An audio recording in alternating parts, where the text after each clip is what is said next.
오늘 같이 나눌 말씀은 로마서 8장 29절부터 30절까지의 말씀입니다.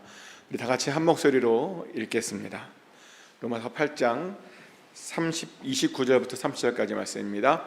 하나님이 미리 아신 자들을 또한 그 아들의 형상을 본받게 하기 위하여 미리 정하셨으니 이는 그로 많은 형제 중에서 맏아들이 되게 하심이니라. 또 미리 정하신 그들을 또한 부르시고 부르신 그들을 또한 의롭다 하시고 의롭다 하신 그들을 또한 영화롭게 하셨느니라. 아멘. 요즘 우리는 중생유에 얻게 되는 칭의에 대해서 말씀을 나누고 있는 중입니다. 우리 기독교는요, 구원에는 어떤 과정이 있다라고 믿습니다. 그리고 그런 과정을 우리는 구원의 서정이라고 부릅니다. 그리고 구원의 그 서정을 아주 잘 보여주는 말씀이 우리가 조금 전에 읽었던 그 말씀인데요. 근데 이 말씀에 따르면 어떤 말씀이 있냐면 우리가 구원을 받기 전에요, 미리 하나님의 어떤 정하심이 있었다는 겁니다. 그리고 그렇게 정하신 후에 부르시고 그렇게 부르신 자들을 의롭다고 해주시고 결국에는 그렇게 영화롭게 해주신다라고 하는 것이 구원의 서정입니다. 그래서 구원을 받으려면요, 이 네 단계를 거쳐야 되는 거죠. 미리 하심, 부르심, 의롭다고 하심, 영화롭게 하심, 이 네 단계를 거쳐야 우리가 구원을 받는다라고 흔히들 이야기합니다. 여기서 이제 미리 하심은 우리가 흔히 아는 예정입니다. 그리고 여기서 말하는 부르심이라고 하는 것은 중생 거듭남을 말하는 거고요.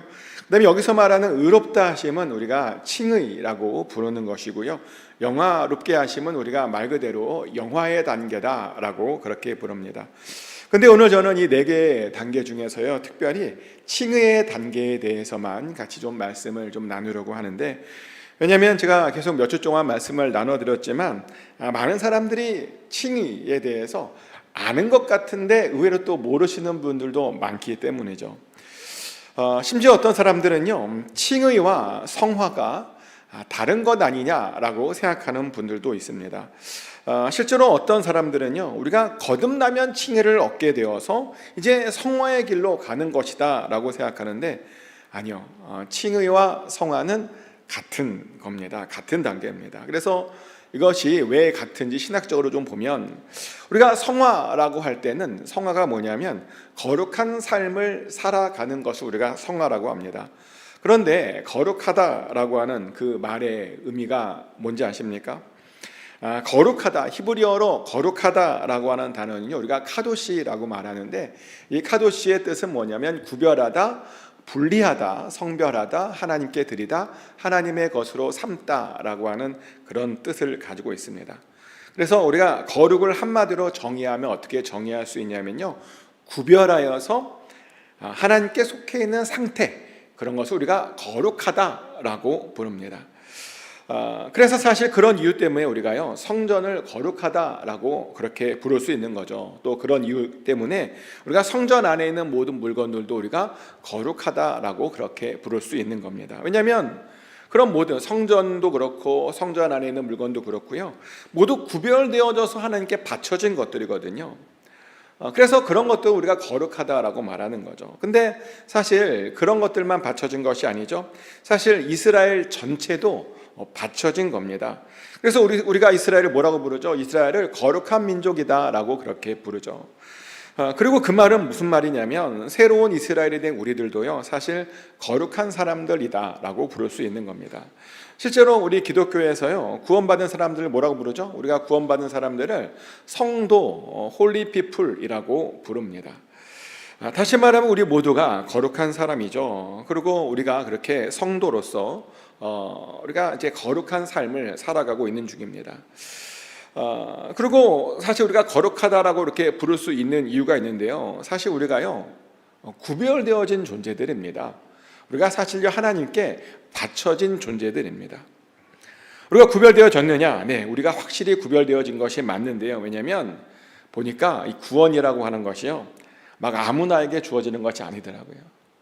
구원이라고 하는 것은 미리 정해진 그런 사람들에게 주어지는 아주 특별한 그런 과정이었다는 겁니다. 근데 우리들이요, 그런 특별한 구원을 받았습니다. 우리들이 미리 하나님으로부터 예정받았다는 겁니다. 구별되어서 아주 특별한 선택을 우리가 받았다는 겁니다. 근데 어떤 사람들은 자신들이요 미리 정하여졌고 그렇게 구별되어졌고 선택되었다라고 하는 사실을 잘 믿지 못하는 분들도 있어요. 잘 못 받아들이시는 분이 있더라고요. 근데 여러분들이요 어떻게 구원받았는지를 한번 이 시간에 좀 생각해 보시기 바랍니다. 그리고 세상 사람들이 예수님에 대해서도 뭐라고 말하는지 좀 한번 생각해 보시고 기억해 보시기 바랍니다. 세상 사람들이 흔히 하는 말이 이런 말이잖아요. 어떻게 처녀에게서 사람이 나올 수 있느냐라고 말을 하고, 또 어떻게 사람이 죽었다가 다시 살아날 수 있느냐라고 말하기도 하고, 또 어떻게 사람이 하늘로 올라갈 수 있느냐라고 말하기도 합니다. 너무 신화적인 이야기여서 자기네들은 도저히 믿을 수 없는, 믿지 못하는 그런 이야기들을 합니다. 믿지 못하겠다는 거죠. 근데 그런 사람들이 믿지 못하겠다라고 하는 그것을 놀랍게도 우리들은 지금 현재 믿고 있습니다. 혹시 믿지 못하시는 분 계십니까? 처녀가 아들을 낳을 수 있다, 못 믿는 분 계십니까? 죽었다가 살아난다, 못 믿는 분 계십니까? 없죠. 근데 우리는 그것을 믿을 뿐만 아니라 동시에 뭐도 믿냐면요, 그 예수님의 죽음이 바로 나의 죄 때문이라고 하는 것도 우리가 믿습니다. 그리고 예수님께서 죽으심으로 나의 죄가 다 사해졌다라고 하는 것을 믿습니다.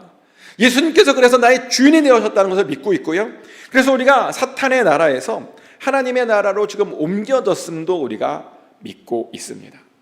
근데 이런 믿음들이요 미리 정하여지고 구별되어지지 않았다면 사실 절대로 믿을 수 없는, 생길 수 없는 그런 믿음이라는 겁니다. 그래서 그런 것을 보면요 우리가 확실히 정말 구별되어진 것이 맞고요, 우리가 정말 확실히 하나님께 바쳐진 것이 맞습니다.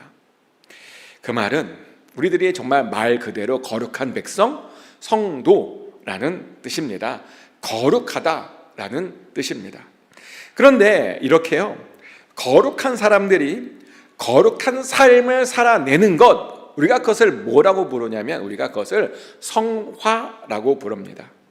근데 그렇다고 모든 성도들이 보니까요 다 무조건 그렇게 거룩한 삶을 또 살아내는 것은 아닌 것 같아요.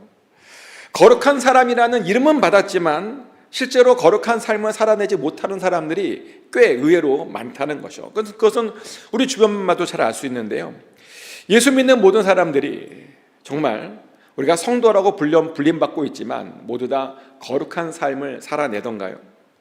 그렇지 않는 것을 여러분들도 이미 봤을 겁니다. 그리고 왜 그러냐 봤더니요, 우리가 거룩한 삶을 살아내려면 그냥 사라지는 것이 아니라 이게 노력이 필요한 거예요. 거룩한 삶에도요 보니까 노력이 필요한 거예요. 그리고 하나님께서 우리가 그런 노력을 하기를 원하신 것이죠. 실제로 하나님께서 뭐라고 명령하셨냐면 이런 명령을 내리셨죠. 베드로전서 1장 15절부터 16절까지 말씀인데요, 오직 너희를 부르신 거룩한 이처럼 너희도 모든 행실에 거룩한 자가 되라. 기록되었으되 내가 거룩하니 너희도 거룩할지어다 하셨느니라. 아멘. 방금 읽어드린 말씀에 따르면 우리를 부르신 이가요 거룩하신 이시랍니다. 그러니 우리들도 모든 행실에서 거룩한 자가 되어야 한답니다. 한마디로 이게 무슨 말이냐면 거룩한 자가 되기 위해서 애써야 한다는 그런 뜻입니다. 그런데 이런 말씀을 들으면 또 많은 분들이 이런 질문을 해요. 그럼 내가 애쓰고 싶은데 그럼 거룩한 삶은 어떤 삶이냐라고 그렇게 물어보시는 분들이 있습니다. 근데 그렇게 물어보면 사실 그 안에 있는 어떤 의도가 읽히는데요, 왜 그런 어떤 거룩한 삶을 내가 살아야 되느냐라고 하는 그 물음에는 도덕적인 삶과, 세상에서 말하는 도덕적인 삶과 우리 기독교에서 말하는 거룩한 삶 사이에 좀 다른 점이 있지 않을까라고 하는 그런 의문에서 그런 질문을 하는 것 같기도 해요. 물론 이제 우리 기독교에서 말하는 거룩한 삶이요 세상에서 말하는 그런 도덕적인 삶과는 정확하게 일치하는 삶은 아닙니다. 우리가 아무리 세상적으로 도덕적인 삶을 살아도 하나님의 관점으로는 사실 그런 것들이 전혀 거룩한 삶이 되지 않을 수 있습니다. 왜냐하면 거룩의 아까 기본 조건이 뭐였죠? 거룩의 기본 조건은 구별됨이었고요, 하나님께 바쳐짐이었습니다. 그 두 가지가 먼저 있어야 우리가 그 이후부터를 거룩함이라고 말을 합니다. 그래서 그런 도덕적 행위가 구별된 행위가 아니라면, 또 하나님께 바쳐진 행위가 아니라면 우리는 그 사람이 아무리 도덕적으로 옳게 살아도 우리는 그것을 거룩한 삶이다라고 부르지 못하는 거죠. 근데 이걸 뒤집어 보면요, 재밌는 건 뭐냐면 도덕적인 게 거룩한 삶은 아니에요. 근데 거룩하게 살잖아요. 그러면 아주 자연적으로 도덕적인 삶을 살게 되는 건 맞습니다. 실제로 거룩하게 되면 다른 사람들에게 피해를 주지 않게 되고요, 오히려 다른 사람들을 유익하게 만드는 그런 삶을 살게 되죠. 그래서 이런 삶을 실제로 살게 된다고 성경은 이런 이야기도 합니다. 데살로니가전서 4장 3절부터 8절까지 말씀인데요, 제가 읽어드리는 말씀은 거룩한 삶이 어떤 삶인지를 우리에게 아주 잘 보여주는 말씀입니다. 읽어드리겠습니다. 하나님의 뜻은 이것이니 너희의 거룩함이라 곧 음란을 버리고 각각 거룩함과 존귀함으로 자기의 아내에 대할 줄을 알고 하나님을 모르는 이방인과 같이 세욕을 따르지 말고 이 일에 분수를 넘어서 형제를 해하지 말라. 이는 우리가 너희에게 미리 말하고 증언한과 같이 이 모든 일에 주께서 신원하여 주심이라. 하나님이 우리를 부르심은 부정하게 하심이 아니요 거룩하게 하심니 그러므로 저버리는 자는 사람을 저버림이 아니요 너희에게 그의 성령을 주신 하나님을 저버림이니라. 아멘. 방금 읽어드린 말씀에 따르면요, 하나님의 뜻은 우리의 거룩함이다라고 분명히 말씀하고 있죠. 그래서 우리가 그럼 거룩한 삶을 어떻게 살아야 되는가? 음란을 버려야 되고요, 그 다음에 거룩한 삶을 살려면 자기의 아내를 존귀하게 대해야 된다라고 말합니다. 그리고 거룩하게 살려면 하나님을 잘 모르는 이방인들처럼 살지 않으면 된답니다. 그들처럼 세욕을 따르면 안 된답니다. 또 분수를 넘어서 형제를 해하지 말라고 말하고요, 그러면서 우리가 계속 그렇게 거룩한 삶을 살면 사람들이 우리의 삶을 보고 하나님께 영광 돌리게 된다는 거죠. 그래서 우리가 이런 거룩한 삶을 살아야 된다라고 이렇게 성경은 나와 있습니다. 그런데요, 이 말씀 속에서 우리가 또 하나 알게 되는 것은 뭐냐면, 우리가 거룩한 삶을 살아내지 못하면 그것은 어떤 뜻이냐면 우리들에게 성령을 주신 그 하나님의 뜻을 저버리는 것이다 라고 그렇게 우리에게 경고합니다. 성령을 주셨는데 우리가 거룩한 삶을 살아내지 못하면 그 성령을 주신 하나님의 뜻이 그냥 없어진다는 겁니다. 그리고 그 말은 뭐냐면 우리가 영화에 이르지 못하게 된다는 겁니다. 그래서 나중에요, 하나님께 큰 책망을 받게 된다는 겁니다. 근데 우리가 놀랍게도요, 거룩한 삶을 살아내게 되면 아무도, 나중에 하나님 앞에 섰을 때 우리가 심판을 받게 되잖아요. 근데 그때 아무도 우리를 책망하지 못하게 된다고 이렇게 말씀하고 있죠. 데살로니가전서 3장 13절 말씀입니다.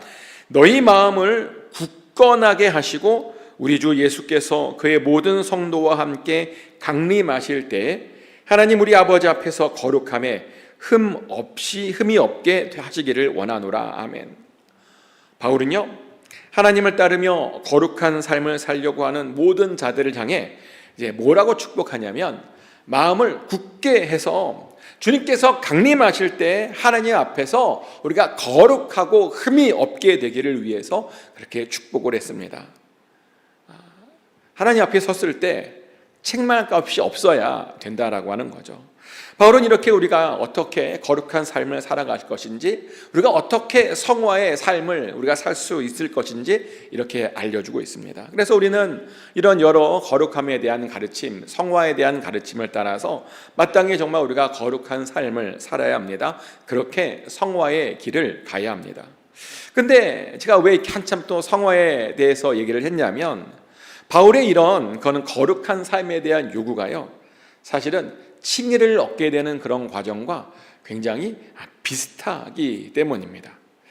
제가 방금 성화에 대해서 뭐라고 말씀했냐면요, 하나님의 미리하심으로 구원을 받아서 하나님의 통치를 받음으로 하나님의 백성이 되고 그 백성의 그런 거룩한 삶을 살아가는 것을 우리가 성화라고 부른다고 말했는데요, 놀랍게도 칭의도 이것과 굉장히 비슷합니다. 칭의도 뭐냐면 믿음으로 세례를 받게 되면 하나님께서 우리들을 의롭다고 인정해 주심, 이것이 바로 칭의입니다. 그래서 그렇게 칭의를 받아서 하나님의 백성으로 살게 되는 것, 그것이 바로 칭의의 결과입니다. 성화와요, 칭의가 굉장히 비슷한 구조를 갖고 있다는 겁니다. 그래서 학자들이요, 칭의와 성화는 같은 것이다 라고 일반적으로 말을 하고 있죠. 그리고 말씀들도 보면 말씀들 안에서도요, 이렇게 칭의와 성화가 같다라고 하는 그런 말씀들이 있습니다. 고린도전서 6장 11절 말씀인데요, 너희 중에 이와 같은 자들이 있더니 주 예수 그리스도의 이름과 우리 하나님의 성령 안에서 씻음과 거룩함과 의롭다 하심을 받았느니라. 아멘. 이 말씀 한번 잘 보세요. 바울은요, 성령 안에서의 씻음과 거룩함이 이제 뭐죠? 성화잖아요. 의롭다 하심 뭐죠? 칭의. 우리가 예수 그리스도의 안에 있는 사람들은요, 씻음과 거룩함과 의롭다 하심을 받았다는 거예요. 이게 무슨 말이냐면 성령 세례와 그 다음에 우리가 성화와 칭의가 전부 다 같은 그런 말이라는 겁니다. 그래서 우리가요, 정말 예수 그리스도를 믿으면 우리가 성령으로 세례를 받게 되고 성화의 길을 걷게 되면서 우리가 칭의를 얻게 되는 거죠. 그러다 보니 여기서 또 궁금해지는 게 뭐냐면, 그러면 이제 그건 알겠어요. 우리가 성화와 칭의가 다 같다라고는 알겠는데, 바울은 그럼 왜 이렇게 똑같은 내용인데 이 단어들을 서로 다르게 이렇게 표현했던 것일까요? 왜 같은 내용을 다른 관점으로 자꾸만 표현했던 것일까요? 사실 이유가 있었는데요. 칭의란 뭐냐면, 칭의는 하나님의 뜻에 불순종함으로 죄를 지은 인간들이 하나님의 원래 진노를 받았어야 했는데 하나님의 은혜로 칭의를 얻어서 그의 죄의 문제를 해결하는 관점으로 보는 것이 바로 칭의입니다. 그래서 이 칭의에는요, 법정적인 그런 개념이 이제 들어가 있죠. 칭의를 얻어서 그 문제를 해결했으니까요. 근데 성화는 뭐냐면요, 성화는 죄를 지은 우리들이 거룩한 하나님께 나가지 못하게 되어서 그런 죄의 문제를 해결해 주심으로 이제 구원해 주시는 관점으로 보는 것이 바로 성화입니다. 그래서 이 성화에는요, 제의적인, 제사적인 그런 관점이 강하게 들어가 있는 겁니다. 한마디로 제의적인 그런 부분을 강조할 때는 우리가 성화라고 하는 단어를 쓰고요, 법정적인 의미를 이제 우리가 강조할 때는 칭의라고 하는 것을 이제 썼다는 거죠. 실제로 이 칭의라고 하는 개념은요, 그래서 주로 유대인들에게 많이 가르쳤어요. 왜냐하면 유대인들은요, 어떤 생각을 했냐면 율법의 행위로만 그들이 의롭게 될 수 있다라고 생각했거든요. 율법이 없이는 아무도 의롭게 될 수 없다라고 생각했습니다. 근데 예수님의 복음이 그런 게 아니잖아요. 그리고 사실 구약 성경도요, 그렇게 이야기하고 있지 않습니다. 제가 주일 예배 때도 말씀드렸는데요, 아브라함이 하나님께서 자기에게 아들을 주실 것을 믿었다 그랬잖아요. 믿었더니 하나님께 의롭다함을 받았죠. 예수님께 의롭다고 인정받는 것이요, 어떤 율법적인 행위로 되는 것이 아니었다는 겁니다. 율법적인 행위가 필요 없다는 거죠. 이렇게 구약 성경도 분명히 우리의 의롭게 됨이 행위 때문이 아니다, 믿음이다 라고 분명히 말하고 있습니다. 그래서 그것을 이제 많은 사도들이 다시 확인시켜 주죠. 그래서 율법의 행위가 없더라도 예수 그리스도 안에 있으면, 하나님의 은혜를 믿으면 우리가 의롭다고 칭함을 받을 수 있게 된 겁니다. 단지 예수 그리스도의 죽으심과 부활하심만 믿어도 죄를 용서받고 하나님의 심판을 우리가 피할 수 있다는 거죠. 그래서 바울도요, 그렇게 유대인들에게 이렇게 복음을 전할 때는 율법과 관계없는 칭의를 그렇게 강조했던 겁니다. 그러면 그들의 생각이 율법에서요, 은혜로 넘어오기를 그렇게 원했던 겁니다. 반면에 성화는 어떤 사람들에게 주로 사용했냐면 이방인들에게 복음을 전할 때 사용했던 겁니다. 그 당시 이방인들의 문제는 이제 그 문화 안에 우상 그런 문화가 있었잖아요. 그 문화 안에 우상이 있다 보니까 이게 그냥 어떻게 나도 의식하지 않았는데 자연스럽게 우상을 섬기게 되는, 그래서 자연스럽게 더럽혀지는 그런 삶을 그들이 살고 있었다는 거죠. 문화 안에 잘못된 것들이 있다 보니 그냥 살다 보면 나도 모르게 어떻게 범죄하게 되는, 나도 모르게 더러워지게 되는 그런 일들이 그 당시 이방인들에게 있었다는 겁니다. 근데 요즘도 보면 그런 것 같아요. 요즘도 문화 안에 잘못된 것들이 있으면 우리가 하여금 의도하지 않게 우리로 하여금 계속 더럽게 만드는 그런 일이 있습니다. 예를 들어서 한국 문화는 기본적으로 어떤 문화죠? 한국 문화는 4개의 종교가 섞여 있는 문화죠. 불교, 도교, 무교, 무속이라고 하죠. 무교, 유교. 한국 문화는 이 네 개의 문화가요 아주 막 절묘하게 섞여 있는. 그러다 보니 어떤 사람들은 보면 하나님을 믿는다고 하는데 불교식으로 믿는 분들이 있어요. 보셨나요? 불교식으로 하나님 믿는 분들? 못 보셨군요. 네. 또 어떤 사람들은 보면 도교와 무속신앙 믿는 듯이 하나님을 믿는 사람도 있어요. 도대체 하나님을 믿는 것인지 아니면 무당을 믿는 것인지 잘 모르는. 또 어떤 사람들은 교회 안에서 왔는데도 불구하고 유교 문화를 요구하는 분들이 있어요. 우리가 동방예의지국 아니냐요. 우리가 무슨 동방예국 거듭났잖아요. 이게 필요 없는 거거든요. 그죠? 유교 문화가 우리는 없는 겁니다. 근데 문제는 이게 한국만의 문제는 아니고요. 서양도 똑같아요. 서양 사람들이, 많은 사람이 오해하는데 서양 문화는 기독교 문화라고 오해를 해요. 근데 서양 문화가 기독교 문화인가요? 정말? 아니에요. 서양 문화는요, 뿌리 깊게 그 안에 북유럽 신화가 아주 깊게 자리 잡고 있고요. 또 메소포타미아의 어떤 신화들이 그들의 아주 밑바탕에 깔려 있는 것이 서양 문화입니다. 그래서 우리가 서양 어떤 그런 문화 보면 요정이 나온다든지, 난쟁이가 나온다든지, 거인이 나온다든지, 아니면 바다 괴물이, 다 그런 거 있잖아요. 우리 영화를 보면 흔히 나오는 거 아닌가요? 근데 그런 모든 것들이요, 사실은 서양 문화 안에 뿌리 깊게 있는 그런 북유럽 신화라든지 메소포타미아 신화의 그런 밑바탕을 두고 있는 겁니다. 그러다 보니 서양 사람들도요, 그 북유럽 신화의 어떤 틀 안에서 기독교를 이해하려고 하는 사람들이 있더라는 거죠. 하나님을 그러다 보니까 그런 여러 신들 중에 한 명으로 보는 사람이 있습니다. 그리고 천사와 요정을 헷갈려하는 그런 사람들도 있습니다. 그러다 보니 하나님을 깎아내리는 그런 사람들이, 그런 문화가 이 유럽, 이 서양 문화 안에, 미국 문화 안에 사실은 아주 있다는 겁니다. 근데 예수님 당시에도 그런 분위기가 있었다는 거죠. 그러다 보니 그들은요, 그냥 그들의 그런 문화 속에 녹아 들어가서 나도 모르게 어떤 우상을 섬기고 있었습니다. 그리고 음행을 저질러도 뭐가 문제인지를 몰랐고요, 더러운 행위들과 부끄러운 행위들을 하면서도 자기들이 뭐가 문제인지를 전혀 모르는 그런 삶을 살고 있었다는 겁니다. 그래서 그들에게 구원을 전할 때는요, 바울이 어떻게 전해야 했냐면 그런 더러움과 부끄러운 행위 가운데 그들을 건져내는 방법으로 복음을 전해야 했다는 겁니다. 그리고 그렇게 해서 전한 것이 어떤 개념이었냐면 바로 성화라고 하는 개념이었습니다. 다시 말하면 더러운 그들에게요, 깨끗함, 거룩한 삶이 무엇인지를 그렇게 알려주어야 했다는 겁니다. 이렇게 바울은요, 누구에게 복음을 전하에 따라서 칭의를 또는 강조하기도 하고 성화를 또는 강조하기도 했던 거죠. 그래서 어떤 학자들은 이런 바울의 모습들을 뭐라고도 부르냐면 바울의 상황화라고도 부릅니다. 복음을 전할 대상에 따라서 그들에게 맞추어서 복음을 전해야 한다는 거죠. 그리고 사실 이 방법은요, 오늘날에도 여전히 어떤 전도나 선교에 있어서 아주 중요한 방법으로 사실은 쓰이고 있죠. 누구에게 복음을 전하에 따라서 같은 이야기지만 다르게 우리가 실제로 전하고 있는 중입니다. 예를 들어서 이슬람 문화 속에서 우리가 복음을 전할 때는요, 어떻게 전하죠?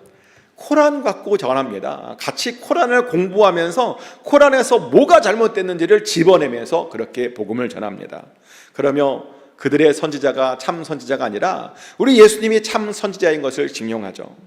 또 힌두 문화 속에서 우리가 복음을 전할 때는요, 하나님께서는 모든 사람들을 평등하게 지었다고 강조하죠. 어떤 계급이 없다고 가르칩니다. 그리고 윤회가 없다라고 하는 것을 우리가 강조합니다.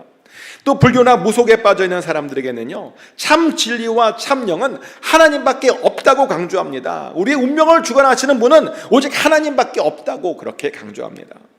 또 재정이 부족한 사람들에게는 부유하신 하나님을 강조하죠. 또 건강의 문제를 가지고 있는 사람들에게는 치료의 하나님을 우리가 강조합니다. 그렇게 우리들은요, 다른 상황에서 그렇게 여러 다른 방법으로 우리가 참 진리 되신 복음을 전하는 거죠. 그런데 보니까 바울도 초대교회 때부터 그렇게 전했답니다. 칭의가 필요한 유대인들에게는 칭의를 정했고 성화가 필요한 이방인들에게는 성화를 전했답니다. 근데 그것도 모르고 어떤 애들은 이 두 개가 서로 다른 것이 아니냐라고 그렇게 오해를 했다는 거죠. 그러다 보니 칭의를요, 믿고 세례를 받을 때만 받고 그냥 끝나는 것으로만 오해합니다. 그리고 성화를 구원의 현재 단계, 그냥 현재 단계인 것뿐이라고 그렇게 오해합니다. 근데 아닙니다. 이 두 개는 같은 겁니다. 그러면 바울은 이 칭의와 또 이 성화가 어떻게 이루어지는지 설명하는데, 이 칭의와 성화는 모두 성령을 통해서 이루어진다라고 우리에게 말합니다. 그리고 사실 그것이요, 바로 에스겔이 하나님께 받은 예언이기도 했죠. 에스겔이 이런 예언을 받았습니다. 에스겔 36장 26절부터 28절까지의 말씀인데요. 또 새 영을 너희 속에 두고 새 마음을 너희에게 주되 너희 육신에서 굳은 마음을 제거하고 부드러운 마음을 줄 것이며 또 내 영을 너희 속에 두어 너희로 내 율례를 행하게 하리니 너희가 내 규례를 지켜 행할지라. 내가 너희 조상들에게 준 땅에서 너희가 거주하면서 내 백성이 되고 나는 너희 하나님이 되리라. 아멘. 방금 읽어드린 말씀은 이제 에스겔이 하나님께 이제 성령에 대해서 받은 예언인데요. 근데 에스겔에 따르면 하나님께서 그들에게 새 영을 주시겠다라고 약속하셨대요. 그러면 새 마음이 그들에게 생기게 될 것이라고 말씀하셨습니다. 굳은 마음들이 다 제거되고 부드러운 마음이 생기게 될 것이라는 거죠. 그래서 율례를 행하게 될 것이랍니다. 그래서 규례를 지켜 행하게 될 것이랍니다. 그리고 그렇게 율례를 지키고 규례를 지키면요, 그들이 하나님의 백성이 되고 또 동시에 하나님은 그들의 하나님이 되어 주시겠다라고 그렇게 에스겔은 그 예언을 받았습니다. 그리고 이 예언은 정말 그대로 말 그대로 이루어진 것을 우리는 성령 안에서 볼 수 있습니다. 예수님께서 승천하신 다음에 우리들에게 성령을 보내주셨죠. 그리고 성령을 받은 사람들은 다 예외 없이 모두 다 새 마음을 갖게 되었습니다. 그리고 그 새 마음 덕분에 우리가요 드디어 율례를 행하게 될 수 있었고요, 우리가 드디어 그 규례를 지켜 행할 수 있게 되었습니다. 이게 무슨 말이냐면요, 비로소 우리가 그 성령 덕분에 하나님의 백성답게 우리가 살 수 있게 되었다는 말입니다. 다시 말하면 성령 덕분에 우리가 칭의와 그런 성화의 삶을 살 수 있게 되었다는 겁니다. 그리고 실제로 보면 우리가 성령을 받으면 우리 안에 성령의 열매가 생기잖아요. 그 성령의 열매가 우리로 하여금 그런 삶을 살게 합니다. 갈라디아서에 보면 이런 성령의 열매가 있다고 하죠. 갈라디아서 5장 22절 23절 말씀입니다. 오직 성령의 열매는 사랑과 희락과 화평과 오래 참음과 자비와 양선과 충성과 온유와 절제니 이 같은 것을 금지할 법이 없느니라. 아멘. 이 말씀은 아주 놀라운 말씀이에요. 우리가 성령을 받으면 어떤 삶을 살아낼 것인가를 보여주는 말씀인데요, 성령을 받으면 우리가 그렇게 원하는 사랑과 희락, 기쁨과 화평, 오래 참음을 얻게 되고요, 그리고 자비와 양선과 선을 행할 수 있게 되고요, 충성과 온유와 절제를 우리가 얻을 수 있게 된답니다. 성령의 열매가 우리의 삶 가운데 이렇게 나타나게 된다는 겁니다. 그리고 그렇게 되면 비로소 우리가요 하나님과의 관계가 좋아지고 이웃들과의 관계가 좋아져서 하나님을 사랑하게 되고 이웃을 내 몸처럼 사랑할 수 있게 된다는 거죠. 그리고 정말 그래요. 성령을 받으면요 칭의를 얻게 되고 성화의 삶을 살아가게 되는데, 그러면 정말 하나님과의 관계가 좋아지고요, 또 정말 우리 주변 이웃들과의 관계도 좋아집니다. 이 성령의 열매를 맺는데 안 좋아질 수가 없죠. 그렇잖아요. 우리 주변에 보면 사랑이 많은 사람들, 항상 기뻐하는 사람들, 가까워 싶어지고 싶죠. 그리고 같이 교제하고 싶어집니다. 그래서 성령의 열매를 맺으면 우리가 하나님을 사랑하게 되고 이웃과 당연히 사랑하게 되는 겁니다. 근데 또 이 성령의 열매에 또 아주 중요한 그런 효과가 뭐냐면요, 이 성령의 열매가 우리의 삶 가운데 맺어지게 되면 우리의 육신의 열매들이 자연적으로 제거되는 그런 일이 벌어지죠. 성경에 보면요 육신의 열매라는 것도 있어요. 많은 사람들이 잘 모르더라고요. 근데 이 육신의 열매가 놀랍게도 어디에 나오냐면 이 성령의 열매 바로 앞절에 나와요. 육신의 열매라는 게 있어요. 제가 읽어드리겠습니다. 갈라디아서 5장 19절부터 21절까지 육신의 열매들에 대한 말씀입니다. 육체의 일은 분명하니 곧 음행과 더러운 것과 호색과 우상숭배와 주술과 원수 맺는 것과 분쟁과 시기와 분냄과 당짓는 것과 분열함과 이단과 투기와 술 취함과 방탕함과 또 그와 같은 것들이라 전에 너희에게 경계한 것 같이 경계하노니 이런 일을 하는 자들은 하나님의 나라를 유업으로 받지 못할 것이요. 아멘. 갈라디아서에서 분명히 우리에게 말합니다. 육체의 일, 다시 말하면 육체의 열매가 있다라고 말하는데요, 그 육체의 열매란 무언가, 우리 몸이 우리의 의지와 관계없이 하고 싶어하는 것은 뭔가 음행과 더러운 것과 호색과 우상숭배와 주술과 원수 맺는 것과 분쟁과 시기와 분냄과 당짓는 것과 분열함과 이단과 투기와 술 취함과 방탕함, 그런 것들이라고 우리에게 분명하게 경고하고 있습니다. 그리고 이런 육체의 일을 우리가 얻게 된다면, 육체의 열매를 얻게 된다면 아주 중요한 경고를 하죠. 절대로 하나님의 나라를 유업으로 받지 못할 것이라고 우리에게 경고하고 있습니다. 근데 이 말을 듣고 가슴이 덜컹 그렇게 떨리지 않나요?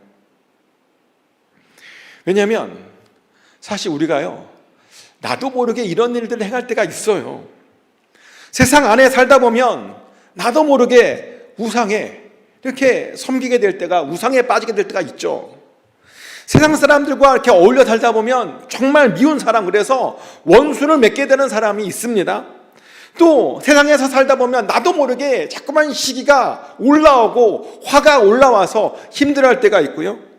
또 세상 사람과 살다 보면 나도 모르게 당짓고 내가 좋아하는 사람들하고만 친하게 지내고 좋아하는 사람들하고만 같이 지내려고 하는 그런 마음이 우리 안에 자연스럽게 생기게 된다는 겁니다. 또 세상에서 살다 보면 술에 취할 때도 있죠. 근데 이런 사람들이 뭐라고요? 하나님의 나라를 유업으로 받지 못한다. 다시 말하면 하나님의 나라에 들어갈 수 없다라고 우리에게 경고하고 있다니까요. 육체의 열매를 맺으면 하나님 나라를 들어갈 수 없답니다.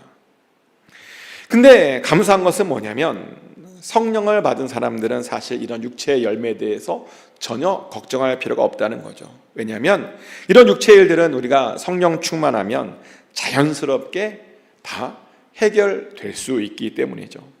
실제로요, 성령이요, 그런 육체의 열매를 전혀 맺지 못하게 합니다. 사실 그것이 성령의 열매들이 하는 아주 중요한 일이기도 합니다. 그래서 사실 얼마나 다행스러운지 모릅니다. 그래서 사실 우리들이 해야 하는 일은 아주 간단한데요, 우리가 어떻게 해야 되냐, 성화의 삶이나 어떤 삶이냐, 성령의 힘을 입어 이 길을 계속 그냥 가면 됩니다. 이 성화의 길을 계속 가는 겁니다. 성령의 힘을 입어 계속 이 칭의의 길을 그냥 붙잡고 가는 겁니다. 그러면 사실 육체의 열매에 대해서 전혀 걱정할 필요가 없습니다. 우리가 평안하게 이 구원의 여정을 잘 누구나 다 마칠 수 있다는 겁니다. 그러니 우리가 해야 하는 것은 성령 하나님을 늘 의지하는 겁니다. 성령 하나님께서 여러분의 삶을 언제나 주장하게 하십시오. 그래서 여러분 삶 가운데 거룩한 삶이 드러나야 됩니다. 그래야 이 길을 끝까지 완주할 수 있습니다. 그래야 나중에 하나님 앞에 섰을 때 우리가 부끄럽지 않게 아무것도 책망받지 않을 수 있습니다. 책망이 아니라 그래야 우리가 참 잘했다, 충성된 종이라고 인정받을 수 있습니다. 축복하는 것은 성령 충만하심으로 나중에 하나님 앞에 섰을 때 그런 칭찬, 참 잘했다, 충성된 종아, 거룩한 종아라고 그렇게 인정받게 되시기를 예수 그리스도 이름으로 축복합니다. 기도합니다. 하나님 아버지, 오늘도 우리가 칭의에 대해서 같이 나누었습니다. 칭의가 성화라고 하는 것을 알게 되었습니다. 우리가 거룩한 삶을 살아야 함을 알게 되었습니다. 그리고 이것이 우리 힘으로 되는 것이 아니라 성령 하나님의 힘으로 또한 될 수 있다라고 하는 것을 알게 되었습니다. 하나님, 성령 충만하여 우리의 삶 가운데 성령의 열매가 가득 맺혀지게 하여 주시옵소서. 성령의 열매들이 우리의 삶 가운데 드러나게 하여 주시옵소서. 그래서 육체의 일들은 아버지 다 제거되게 하여 주시고 거룩한 삶이 우리 안에 나타나게 하여 주시옵소서. 그래서 나중에 하나님 앞에 섰을 때 부끄럽지 않는, 책망받을 것 없는 그런 하나님의 종으로 인정받게 하여 주시옵소서. 이전에 속해 있는 모든 분들에게 그런 놀라운 은혜를 허락하여 주실 줄 믿습니다. 아버지 하나님, 이전에 속해 있는 그 누구도 질병 때문에 고난당하지 않도록 하여 주시고, 또 어려운 문제 때문에, 막혀있는 문제 때문에 어려움 당하지 않도록 허락하여 주시옵소서. 하나님의 의로우신 오른손으로 문제마다 깨워주시고 극복하게 하시며 넘어가게 하여 주시옵소서. 승리하게 하여 주시옵소서. 평안하게 하여 주시옵소서. 그래서 이전에 기적이 일어나게 하시고 표적이 일어나게 하시고 큰 구원이 날마다 있게 하여 주시옵소서. 다 고쳐줄 줄 믿습니다. 다 해결함 받을 줄 믿습니다. 감사드립니다. 예수 그리스도 이름으로 기도드렸습니다. 아멘.